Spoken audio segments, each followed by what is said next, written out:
Smart FM. Smart Career. Halo semuanya, jumpa lagi bersama dengan saya William Darmawan dalam podcast Smart Career. Kadang-kadang kita suka melihat ya, kita sudah bekerja, berjuang dengan maksimal, tapi karir segitu-segitu aja. Ada juga yang mungkin effortnya biasa-biasa aja, tapi kok melesat banget gitu ya. Apakah karena hoki atau mungkin dia memiliki dobrakan tersendiri gitu ya, sehingga bisa lebih melesat dibandingkan kita yang kalau kita membahas soal perbandingan gitu ya, smart listeners. Dan pada kesempatan podcast kali ini kita akan membahas bagaimana mendobrak benteng karir kita, smart listeners. Untuk Anda semua, kita langsung hadirkan Koko Healing atau pakar trauma Coach Reo. Halo Coach Reo. Halo Pak Willy. Gimana kabarnya? Kabar sehat, happy. Happy ya. Yes. Kayaknya ini langsung mendobrak benteng smart listeners ya. Mantap. Oke. Semoga ya. Semoga ya memberikan motivasi untuk smart listeners semua yang menyaksikan podcast kali ini. Yes. Tadi saya di pembuka sempat bilang gitu ya. Kadang-kadang kita suka ngelihat ada yang effortnya biasa-biasa aja tapi kok dobrakannya luar biasa gitu dalam karir. Kira-kira kenapa ya Coach? Kalau dari pengalaman saya pribadi sih memang kadang-kadang kita ada hal-hal yang hambat itu yang kita nggak sadarin. Jadi kan kalau manusia itu ada di pikiran sadarnya, ada pikiran bawah sadarnya dia. Nah kadang-kadang itu mereka banyak belajar untuk ngeberesin di pikiran sadarnya, tetapi di bawah sadarnya mereka nggak ngecekin. Jadi itu yang sebenarnya ngehambat. Nah biasa orang bilang kayak mental block.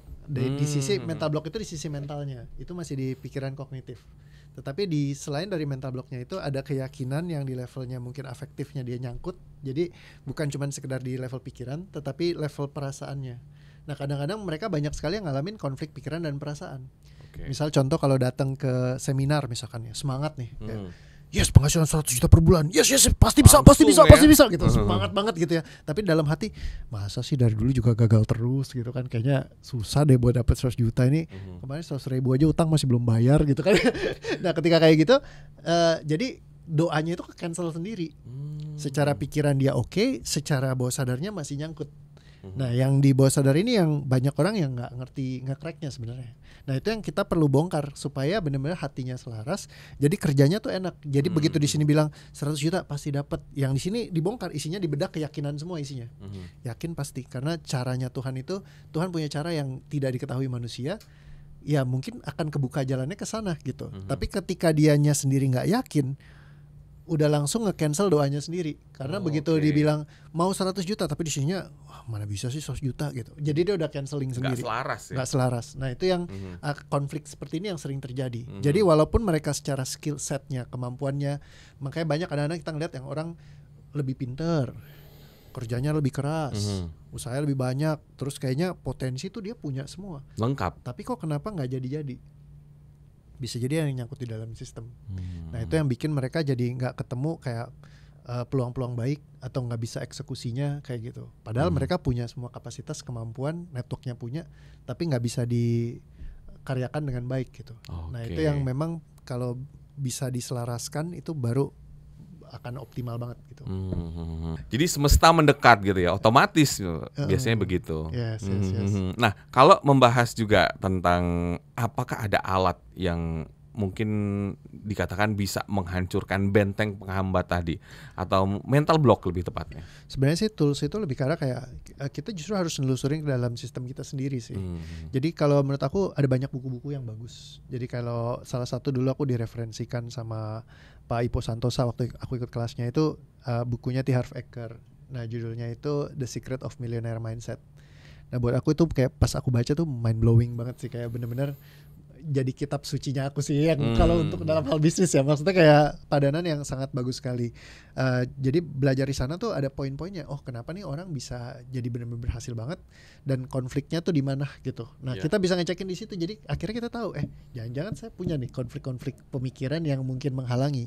Nah karena dari pemikiran akhirnya jadi keyakinan ketanam ke dalam tubuh. Nah kalau kita nggak prior update dari masalah kita, jadi kayak ibaratnya mengubah paradigma berpikirnya. Nah itu dia akan nyangkut terus tuh. Nah kalau udah nyangkut terus, wah susah mau ngapa-ngapain. Nah itu yang bikin akhirnya karena program bawah sadarnya itu masih di situ terus bikin kita jadi nggak bisa meraih apa yang kita mau. Misalnya contoh, ada orang banyak di Indonesia nih kita kayak narasi bahwa kalau orang yang sukses berhasil tuh biasanya hasil dari korupsi atau jahat gitu. Jadi kayak, nah karena narasi-narasi kayak gitu, akhirnya orang di dalam bawah sadarnya mereka takut untuk jadi orang sukses dan berhasil.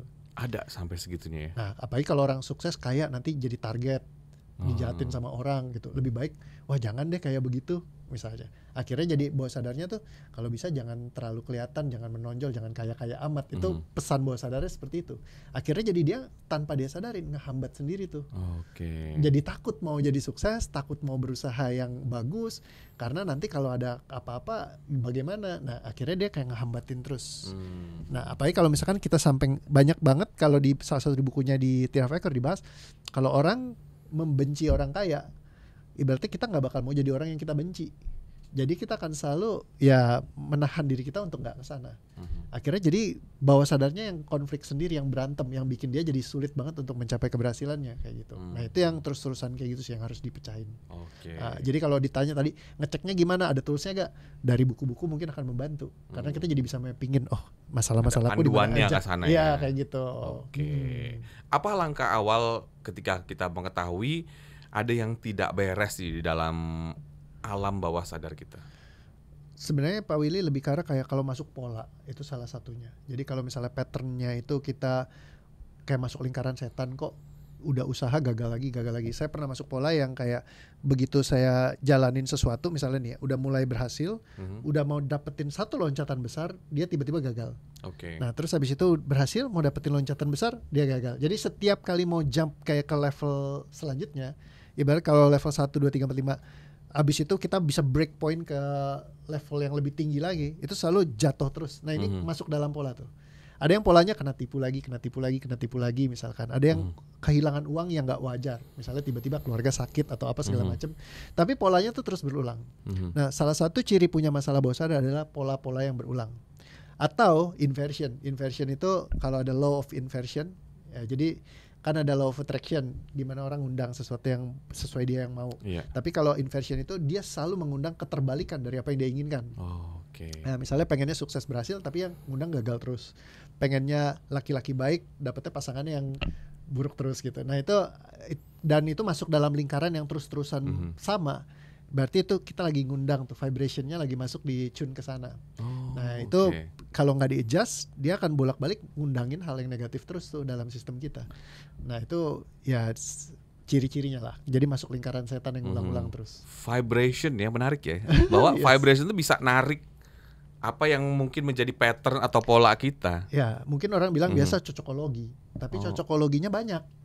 Ya kan? Misalnya loh kok cocokologi, tapi ya itu kan nggak ilmiah. Itu kan cocokologi, tapi ya masuk dalam lingkaran begitu terus gitu misalnya kan. Berarti ya siapa tahu kita bisa periksa bahkan dari level yang titik yang mungkin kalau dilihat masih belum ilmiah, tapi siapa tahu itu bisa membantu gitu kan. Karena kalau kita cuma bahas mau ilmiah atau nggak ilmiah, nanti kita nggak istilahnya kita menutup perbantuan yang seharusnya mungkin bisa ngebongkarin, malah jadi akhirnya bikin kita masuk terus dalam lingkaran setan yang sama. Kayak gitu. Siapa tahu justru jawabannya bukan di ranah yang bisa dijelaskan, ya kan, secara ilmiah, tapi ternyata bisa dijelaskan dari cara yang mungkin nggak ilmiah amat tapi masuk akal. Kayak gitu. Untuk menyembuhkannya gimana Coach? Apakah hal tersebut juga bakal menghantui lagi? Kalau menyembuhkannya memang kita mesti mapping dulu sih Pak. Jadi kalau misalnya setiap orang kan punya strukturnya beda-beda. Balik lagi kita hidup itu, pengalaman hidup kita itu berkontribusi semua. Jadi kayak dari terutama masa didik kita dari awal 0 sampai 7 tahun gitu. Kita mappingin tuh ada problem apa aja. Nah kita bisa ada sistemnya sendiri tuh buat nge-cracknya. Nah cuman kita mesti tahu dulu kira-kira apa aja sih mapping-mappingnya nih yang ngaco tuh, apa yang konslet. Nah ketika udah dipetain semua, baru kita bisa sisirin satu-satu. Terus nanti dikalibrasi lagi, emang ini udah selesai atau belum. Kalau dia udah beres, ada ukurannya semua. Jadi ketika titiknya sudah selesai di situ, kita bongkarin lagi yang lain. Sampai di titik di saat dia benar-benar kayak ketika mau nginget goalnya aja tuh benar-benar kayak tenang. Terus nggak ada keraguan. Kadang-kadang kita baru ngomong misalkan penghasilan 100 miliar per bulan, terus di sini langsung rasanya berat. Kayaknya susah deh, nggak mungkin deh apa segala macam. Nah, ada bisikan-bisikan itu ya. Ya itu bisikannya tuh yang mesti kita benar-benar sampai beres. Kalau beres tuh dia kosong. Jadi kalau ngomongin 100 miliar per bulan, enteng aja. Let's go. Gitu. Kayak gitu. Jadi kayak benar-benar nggak ada keraguan sama sekali. Yang bukan di-denialkan, seolah-olah let's go, tapi di sininya dia nyangkut nih misalnya. Nah banyakan orang tuh kayak gitu. Karena dia pas lagi ngomong let's go-nya tuh kayak nggak ringan. Tubuhnya kayak conflicted.